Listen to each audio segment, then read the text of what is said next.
और जब ब्राह्मण देवता को ले गए तो यमराज के पास प्रस्तुत किया। यमराज के साथ जब सामने प्रस्तुत किया तो भगवान यमराज ने देखा कि ये इनको क्यों ले आए, इनका तो समय नहीं, ये तो बड़े तपस्वी ब्राह्मण है, इनको क्यों लेके आए तुम।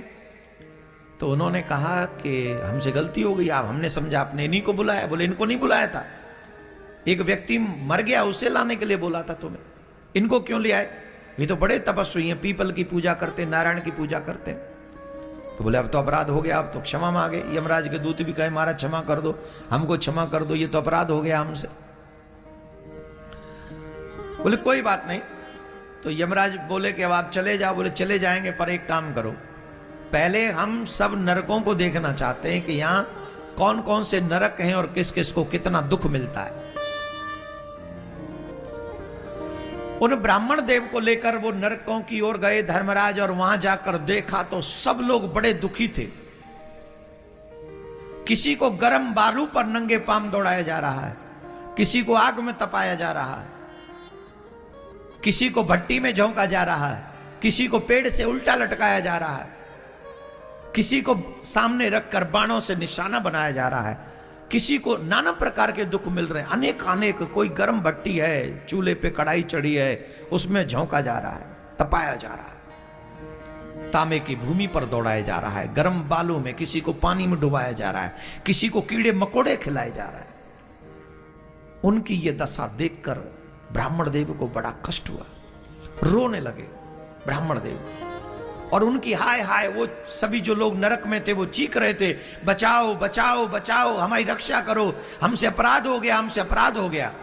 तो ब्राह्मण देव ने पूछा तुम लोग कभी ना कभी तो मनुष्य बने होगे, ध्यान से सुनेंगे सिर्फ 1 मिनट, और ये बहुत गजब की लाइन है।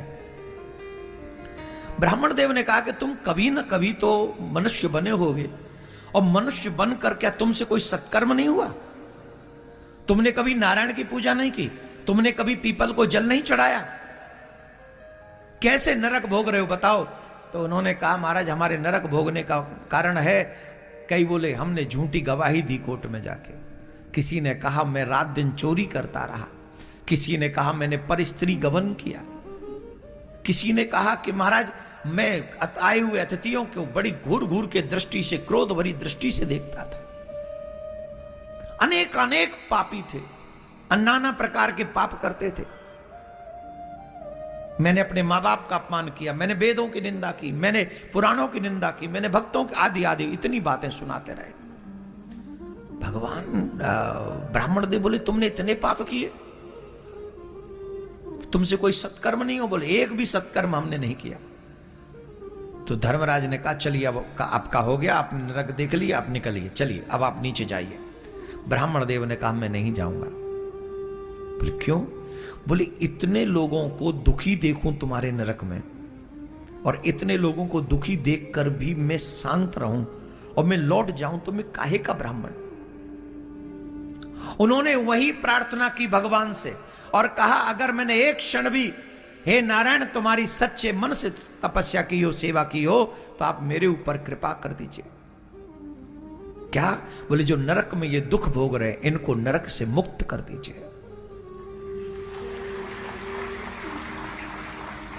महाराज ब्राह्मण देव का यह संकल्प हुआ कि वो सब पापी उनके संकल्प भर से वो शरीर त्याग कर दिव्य दिव्य रूप बनाकर भगवान के स्वर्ग की जाने के लिए तैयार हो गए। सब जाने लगे, नरक खाली होने लगा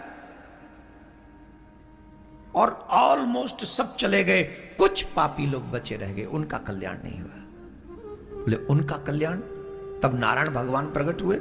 यमराज ने कहा प्रभु ऐसा इन ब्राह्मण देवता ने क्या कर दिया कि 1 सेकंड में सब नरक खाली हो गया, और फिर कुछ पापी और बचे रह गए, कुछ पापी और बचे रह गए, इनका कल्याण क्यों नहीं हुआ? 2 प्रश्न है, ये इनका कल्याण कैसे हो गया और ये बचे कैसे रह गए? भगवान ने कहा सुनो, ये ब्राह्मण साधारण नहीं है, इन्होंने नित्य पीपल की पूजा की है, और वृक्षों में पीपल मैं हूं, वृक्षों में पीपल मैं हूं।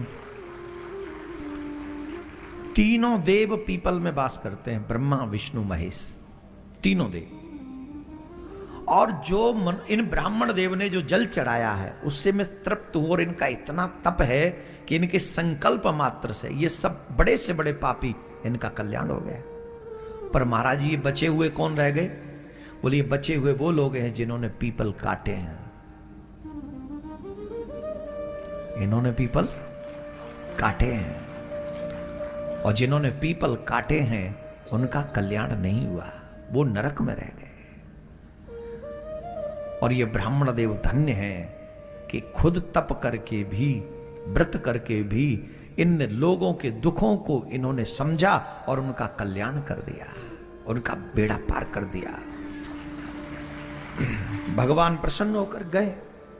मैं आपसे एक बात कह रहा हूं, अब ये कहानी सुनाने का रीजन